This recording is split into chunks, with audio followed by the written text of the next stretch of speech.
Welcome to Breakaway USA podcast with Fabian and Michael. We've got a fantastic podcast. We're gonna dive into some interesting topics. They're looking for more funding for the war in Israel and Ukraine. Mike Johnson is a brand new Speaker of the House. We're going to talk about Newsom meeting with dictators.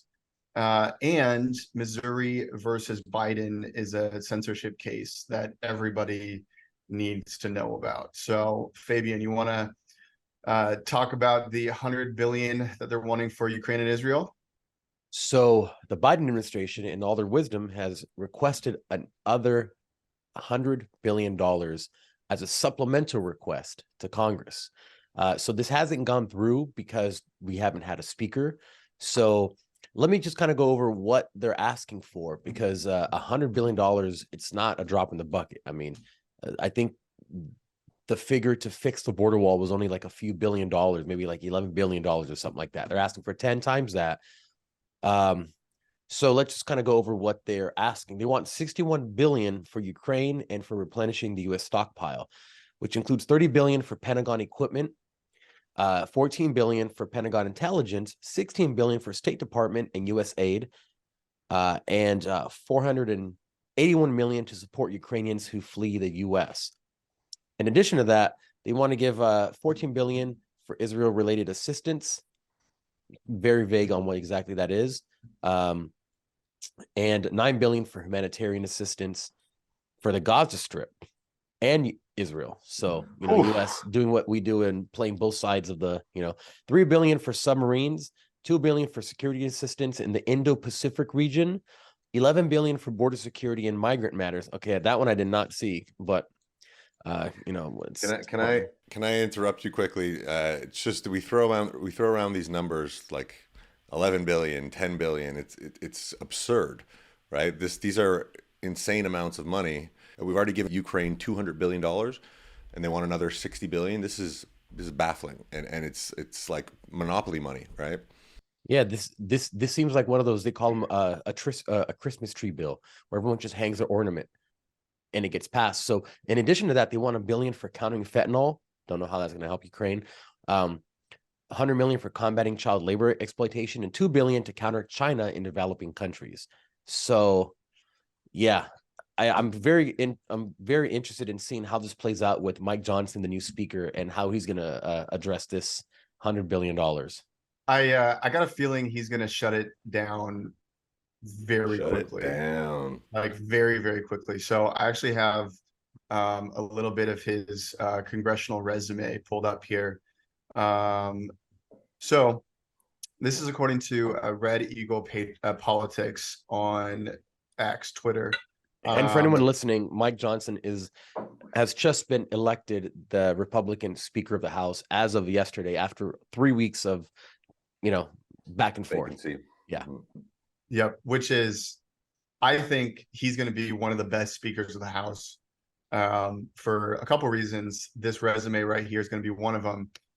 So Mike Johnson has voted against every Ukraine package since the first one and has received an F grade from the pro-Ukraine scorecard. He signed on to Ken Paxton's Texas versus Pennsylvania, voted to object to 2020 election results and urged every other House Republican to do so, aided Trump's legal counsel in both bogus impeachment trials, called for Nancy Pelosi to be arrested, voted for the de facto immigration moratorium, and has a career A grade from Numbers USA on that. He introduced the Stop Sexualization of Children Act to combat the alphabet extremism, supports prayer in public schools and still opposes gay marriage, is outwardly opposed to Bill Kristol, Adam Kinzinger, and Mitt Romney. That's a pretty good resume to have. That's epic. Yep. As the brand new Speaker of the House. I'm pumped on this. That's a firebrand Republican. Love it. I hope he comes through. And Gentry and I were talking about this before the podcast. I was after Jim Jordan getting not voted in, I was very appalled by the fact that he was able to get voted by all the members of, all congressional members. And what I kind of took from it is that maybe he's been kind of behind the scenes and hasn't made all the enemies that maybe a Jim Jordan type has over the years, where they were okay with voting for him. But it's interesting. I got you. So Mike Johnson was able to be kind of unanimously voted in. Is that what you're saying? Exactly. And it was surprising. Yeah. Well, Yeah, not unanimous, but it was. was It, yeah, it seems like he has stayed true to who he is, but he hasn't made all the enemies like a Matt Gaetz or Jim Jordan or even a Trump character, which I think is super advantageous for him. I've had a couple of DMs from people from Louisiana, and I had one guy say, I actually know Mike Johnson personally. He's a fantastic man of faith. This is one of the best things that could have happened to America. Yeah, Interesting. 100%. The times, they are changing. I think Mhm. I responded to a comment yesterday, and it really feels like the winds are starting to finally shift and things are starting to find a little equilibrium. I mean, we still have a long way to go until some kind of normalcy returns, but this, and with the Supreme Court decisions that I know we're going to talk about today, it seems like things are starting to kind of find its place, I guess. Yeah. So, quick commentary on his resume, particularly about the 2020 election. This is kind of, I'll touch on also Jenna Ellis making an apology, because the left, what they've done with the 2020 election, they've just gaslighted the heck out of all Republicans. They've weaponized the media to such an extent where if you even suggest that there was irregularities and that the 2020 election wasn't perfect, then they call you an election denier, and they try to ridicule you and whatnot. And it's absurd, that you see them asking Vivek, do you believe the 2020 election? And he's very careful with his wording, and he's saying, I think that the suppression of the Hunter Biden laptop was election interference, and that it played a significant role in the outcome of the election, and could have actually had an effect on the outcome of the election, because of this many people said that they would have voted differently if they knew about this laptop from hell, or. But so what we have to start, and I understand why Jenna Ellis has done this. They've been at war with, anybody who questions the 2020 election. It's a very calculated thing. They need to make you submit. They need to make you, reject your principles or whatever, so that they can stop you from doing something like this in the future, right? They have to use the full weight of the government against you. And they've weaponized the government, and it's insane to see. You can't even say, like, what happened to freedom of speech in this country? You can't say that the 2020 election was stolen. It's an opinion, first of all. Second of all, I think it's fact. I can remove that from any video we have for YouTube or whatnot. And for a moment, if you're watching on Instagram or something, we're going to remove this part and put it on Rumble only. But the 2020 election was clearly...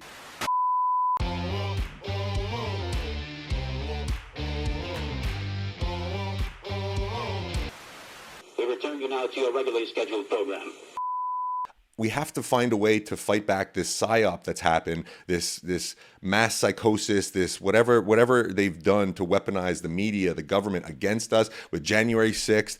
It's all nonsense. January 6th was we know that January 6th was not what they made it out to be. They used the media to... Gentry, I know he's going to talk about the Supreme Court case, which goes on to what you're saying, Michael, about the censorship thing, which I think is a very good thing. I wanted to make one point on what you were saying, how they paraded Jenna Ellis out there and they made her read this. She looks like a kidnapped person reading a letter. She's crying. This is exactly what Mao did. He would get you to recant what you truly believe for the greater good, quote unquote, and then parade you around and say, look what we did to them. If you want to be made an example like them, then do what she did. But if you don't, then shut up. So that's exactly what they were doing. It's Mao's playbook all over again. But I know that we have a case, a Missouri versus Biden case that I just found out about. Yeah, so this is very, very interesting. So Missouri, there's a senator in Missouri. He is suing the Biden administration for basically censorship, right? And the details of the case are Biden is asking social media companies to take down posts that they think are going to be harmful to American citizens. But the reality is all the posts that they're being asked to take down are posts that are anti-Biden. So it kind of goes along with the Mao, any kind of dictator type regime. They're trying to just silence the opposition. And obviously we have the freedom of speech. So we have the ability to question elections, question lockdowns, question vaccines, question, what kids have been like. We have the right. Mhm. So, but what's happening in this case is there's the Court of Appeals in Missouri. They sided with the senator from Missouri, which is amazing. And then the Biden White House appealed it. And then it went up again, and then sided with Missouri, and then the Biden White House appealed it. So now this Missouri versus Biden is getting kicked up to the Supreme Court, which is unbelievable. So now the Supreme Court, by the way, a very conservative constitutional Supreme Court, is going to hear a case on censorship and free speech. And everybody should be watching this. Everyone should be paying attention to this, because this will 100% impact the rest of our lives, the rest of America's life, right? I don't see any world where our Supreme Court sides with the Biden White House. But not because of the Biden White House, because this is just clear cut unconstitutional, right? Yeah, Exactly. As far as I can remember, this is the biggest case that we've had with censorship since social media came out, unless I'm mistaken. So this will have, like you were saying, this will play a large part. This will add to the body of jurisprudence that any judge down the line will have to refer to when making a case. But it's just sad that we have to get to this point where we have to give, clearly this is illogical and it goes against the First Amendment, but it's just so sad that we have to get this all the way to mom and pop at the Supreme Court and say, can you please, tell my older brother that what he's doing is stupid and he can't do it. And then we have to wait until mom and pop say, yeah, that's actually not right. It shouldn't be like that. Mm-hmm. So one of the reasons why this is like a really, really big deal is because of Section 230. I'm not sure if you guys are familiar with that, but essentially it absolves forums from being liable for the content that other people are posting, right? So you and I, like we're going to be responsible for the content we post on there. However, because of censorship and because they're curating people's feeds and even the algorithm, even if the algorithm isn't censoring, potentially it could be seen as publishing because it's pushing certain kinds of content. And so this is kind of where the legalese comes in. And I'm not, very well versed on that, but I think there's a pretty decent argument that could say with censorship, you guys are actually being publishers and now you're liable.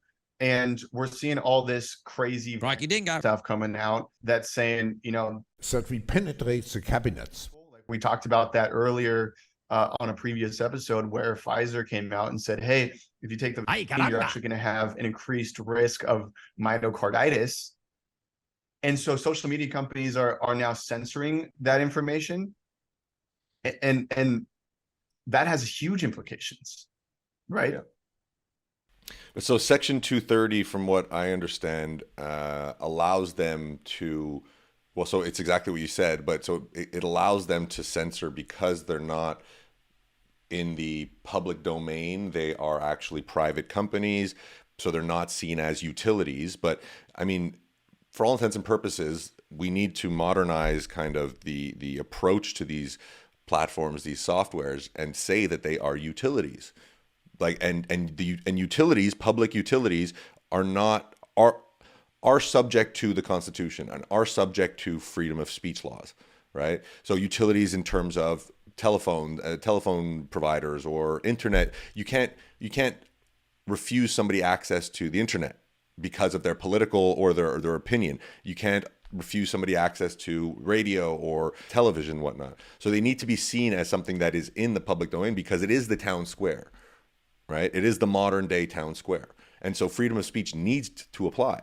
And then what everybody on the left said for the longest time is that, oh yeah, well, it's a private company. You need to go make your own private company. And then Elon goes and buys Twitter and makes it, a freedom of speech haven, and we have Rumble now, and they're saying, oh, these are far right extremists. It's like they do a really good job at putting themselves into a bubble, into an echo chamber, and just convincing themselves and justifying these things that are unjustifiable in any reasonable way for anybody with a functioning prefrontal cortex. They're completely ridiculous. But so Section 230 was talked about to be repealed for a long time, right? And that is something that I think that Mike Johnson, as the Speaker of the House, can look into, right? Here's one thing I just thought about as you guys were talking about Section 230, and Mike, you were talking about how there's certain utilities that you can't be stopped from having. So if that's the case, I know that access to. Exactly. So in California, even if you don't pay your light bill, technically they can't shut it off, right? Because it's the utility that you need. So if they can't kick you off from having light because of non-payment, I wonder what kind of comparison a lawyer can draw to saying, well, if they can't kick you off having light because of not paying a bill, then potentially they can't kick you off of social media for not saying what they want you to say. You can draw like a parallel between those two things and argue it. If it is a fact that it ends up being classified as a utility, which I think it should, because the internet is just communication, and so is this. Right. To reiterate what you said, Gentry, and it just really it's such a good point. If they are liable for the censoring that they're doing, then they are a lot less incentivized to censor people on a political basis or censor people on an ideological basis, right? Because we're, like you're saying, we've seen that if they pushed information that was wrong, that actually led to the death of people, and if they censored information that could have been life-saving and there was liability involved, it's the same thing with the pharmaceutical companies. All liability was waived for this experimental, injection. That's insane. There's no other product available anywhere in any form, in any, industry, that the company is not liable whatsoever for, especially something that gets injected into somebody's body. But this is the hysteria that people were in, where there was just like no question, and just, listen to the government. The government is king. When you get people into a state of fear like that, they choose security over their morals and their principles. There was actually a case situation that happened with Facebook a few years ago that deals with exactly this subject. So Facebook, they developed a Supreme Court of Facebook, literally. So you take your whatever misinformation or censorship and you take it up to their version of Supreme Court. And what they did was they hired people that were very diverse, like females, males, people from different countries. Yeah, diverse. Yes. Diverse on the surface, not in thought. Exactly. Yeah, just on the surface. But the reason why it had to be disbanded was because if they had a Supreme Court, they were deciding what freedom of speech is within their own platform, which is completely illegal and against the Constitution. So they had to disband that Supreme Court. And I wonder again, I'm just thinking about how a lawyer will present this case, because there's a lot of things to pull from and a lot of examples to pull from. So it's going to be extremely interesting. I would love to see the oral argument when this comes up. Mm-hmm. Yeah, Section 230 needs to be repealed. I think it's pretty damning for the Biden administration, because one of the things that they've uncovered, especially with the Twitter files, is Facebook was having meetings with the White House on a weekly basis. And DHS, FBI, and other three-letter agencies were in on this. And every time that the courts sided with Missouri, which is essentially the American people, they said, hey, they're gonna grant a provision and say, hey, like, you can't interfere with this. So I don't know if you guys have noticed in the last year, but there's been some great times on social media, and then when it gets appealed, there's been some bad times on social. So it's very cyclical in that way. And I wonder. There's a war going on. There's a battle going on, right? 1,000%. We're at war. Yeah. Mm-hmm, mm-hmm. To tie it back, to January 6th, and January 6th, we know was Rocky Dingo. And they're literally using the FBI to persecute their political opponents who by any standard were, peaceful protesters, and they made it out to be this Hollywood style, film. They made it out to be an insurrection, which is ridiculous. It was a production, but you have people that are otherwise reasonable people, like Bill Maher and these people, saying they tried to overthrow the government. If you believe that, like, you're so brainwashed, it's crazy. It was literally a protest for something that the American people believed in, which is a right that's protected under the Constitution, and is just even China. Well, I don't know about China, but most countries in the world have this right protected to protest. But they had to turn it into this. And I think it was actually a strategic mistake to actually have this event, because if we thought, like, they think 2 steps ahead, or they have been thinking 2 steps ahead of us every time. And it's just like, they see there's going to be 1 million people in Washington, D.C. They have think tanks, and they have the CIA and the FBI, like, okay, how do we use this against them? How do we use this to get Donald Trump out? It's just clear that they've done this forever. But so to go back to the 2020 election briefly, this was a coup d'etat, right? They overthrew a duly elected government, but through a psyop, not through a military overthrowing, right?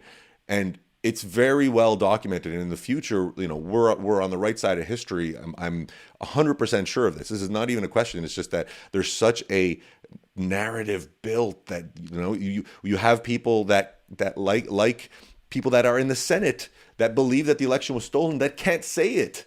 They can't say that the election was stolen, because otherwise the whole media apparatus will go after them and say that they're kooks and whatnot. It's crazy how, this is out of a movie, right? This is out of V for Vendetta, and the collusion between the government and social media, and orchestrating and censoring and pushing propaganda. We're at war. We're at war with forces, domestic and foreign forces that are just globalists. It's a new kind of war. It's 5th generation warfare, right? Mhm. Yeah, and as I've referenced before, beautifultrouble.org, which is a leftist activist website, which gives you strategies and tactics on how to fight. And like you said, Mike, they're always 2 steps ahead. And one of the things that they do is your real action is your target's reaction. So they do things to get a reaction out of you. And I've been seeing this, as I said It before. happens in every sport. It happens in every sport too. Exactly.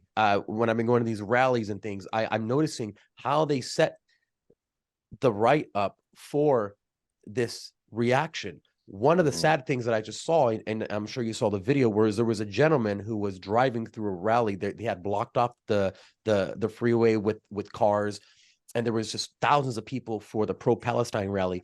The guy was trying to get through. They started hitting his car. He got out with the knife. He got back in, and they were attacking him. And then he drove, and he could not get away because they blocked the road off. So he drove back, and he almost hit some people. And there's always videos of him or people saying, he tried to kill us. But that was made specifically to find one person that was going to overreact in that situation and felt scared. Not overreact. That's the wrong word. To react correctly, to think, I'm going to get killed by this mob of thousands of people. And clearly, the only thing I can do is drive away, and they block you from driving away because they want that headline. They want someone to get hit or possibly killed because it makes a better headline. And then look at what the right's doing. They're anti-Israel. So they do this on purpose. Absolutely. So this goes to the idea of never let a good crisis go to waste. Rahm Emanuel and, Hillary Clinton has repeated it, and it's a Saul Alinsky thing. And it's one of the main tactics on the left. But also, so it's never let a good crisis go to waste. But now they see that the powers that they can appropriate in a crisis. And so if there isn't a crisis, you either manufacture one, because you have the power of the media, which is literally a Hollywood production capable, right? They can. So I actually think that the whole COVID pandemic was a complete. Ay, caramba! This Right? will go on Rumble only. Yes, this will go on Rumble. If you want to know my opinion personally about the about the pandemic, I think it was actually, so go on Rumble. We're gonna cut here.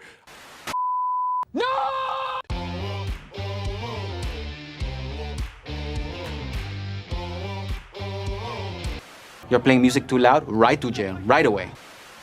We return you now to your regularly scheduled program. And the only way they can win this 2020 election is with mass mail-in ballots. And if you know, a lot of people will refer to, they have family members that died of COVID, and they know people that, you know, or they know somebody of somebody that, and what I would say to that is, okay, how do you know they died of COVID, right? First of all, died with COVID or of COVID. Now, my further controversial opinion is I think COVID. Here at Augusta High School that led to Chris Wood's death. The f is that? Shit! I'm dying in this fucking country ass up town. But there's plenty of books, you know, there's a book called Inventing the AIDS Virus in the 1990s. This guy, Peter Duesberg, and there's a foreword by Kary Mullis, the inventor of the PCR process.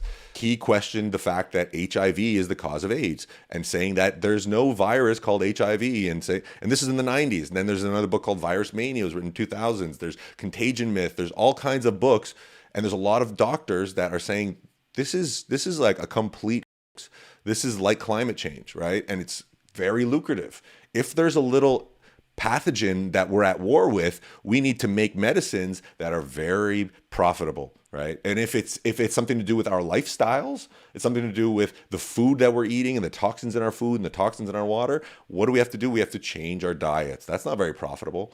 Yeah, and to go back to your 2020 point, with the pandemic, personally, I believe so. Think about if you're the Democratic Party and you're Hillary Clinton and you were supposed to get in, and Trump just derailed your entire plan from Obama to Clinton to maybe, you know, Michelle Obama, whoever they want after. They were like, we got to get this guy out because he's ruining everything that we've planned. Mm-hmm. You have. If you're a 4 years to plan, 4 years to plot, yes, and they try to do it every step of the way. You're right. Exactly. But they've had nuclear options sitting in their back pocket for a situation like this. Mm-hmm. How else can you get Trump out? All right, we have nuclear option number one. Potassium bromate. Potassium bromate! This supermarket is trying to kill us! Like every single thing that has been done, I believe, because they have a plan for something like this to have happened. Mm-hmm. So do you think that's why Newsom is meeting with Xi Jinping? Absolutely. I mean, we can get into that. Some dots here, but I mean, it seems like they're setting him up to run. But then also, why would he be meeting with Xi Jinping? Like, China's kind of a known enemy of ours. Two communists having a meeting, just, you know, I mean, casually. Well, so there is an aspect of, he is the governor of, you know, 35 million people, which is literally the size of Canada. We have 33 largest economy in the people. world, California. So, I mean, it's quickly tanking, and he's literally destroying that beautiful state. But and I think California should probably be red but California, we know, is riddled with election. You know, you don't even want to touch that. That is a whole different beast. But so there is something to be said about him meeting with, you know, China. But we do want to have diplomatic relationships with these countries, right? And I've said this before, that I think that we don't need to see China and Russia as enemies. Maybe we do, but I think that we disagree with their governance structure and their governance mode. But who are we to try to change the government of 1.2 billion people? That's not our job, right? If we don't want to be interventionist, so we do want to have diplomatic, and yes, we should criticize them when they have humanitarian and, you know, things with the Uyghurs and different policies they have that are cruel. But I mean, we have political prisoners here, right? Like, people criticize Russia for political prisoners. We had January 6th peaceful protesters that walked through the Capitol building, and there's video evidence that they didn't have any trial. They were basically put in like a Guantanamo Bay style prison, put in solitary confinement for long periods of time. Like, we're becoming what we're calling other countries, or what we've been calling other countries for a long time. But sorry, back to Gavin Newsom meeting with Xi Jinping. What's your take on that? So you think that they've been trying to get Biden out, and they're kind of putting him on the world stage now? Jeff, you want to take that, and I'll go after. 'Cause I got a point to make about the China issue.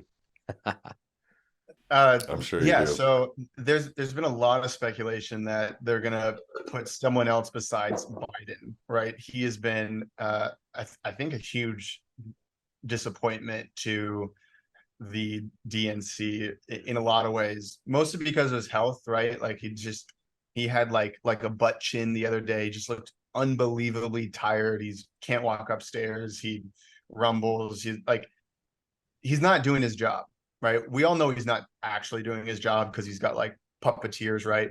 But he's also like incompetent, which in my opinion, that's elder abuse in so many ways. But they're trying to figure out, okay, who are they going to run next?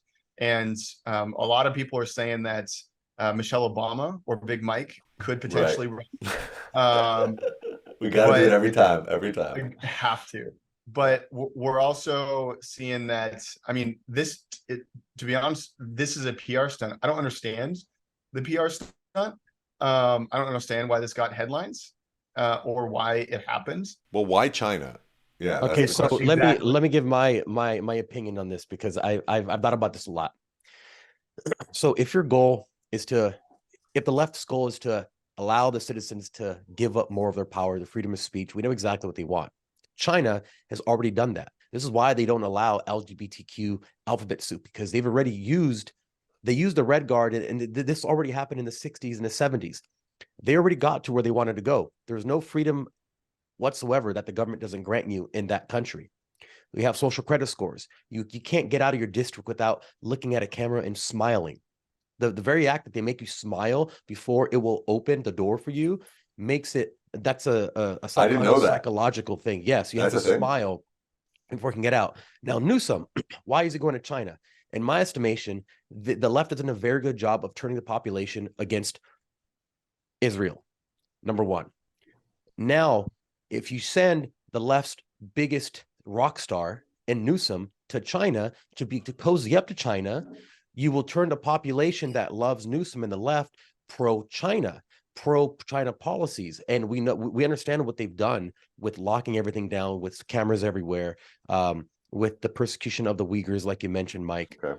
What better way to turn people's opinion of China positive than to have your biggest rock star go there, then run for president, and then have a cozy relationship with China, and then start importing what they're doing even more to the United States? Interesting take. Clip it. All right, guys, thank you for listening to this week's podcast of Breakaway USA. If you've listened this far, don't forget to like, comment, share, save. We appreciate all the support, and thank you very much, and we'll see you next time. See you next time, folks.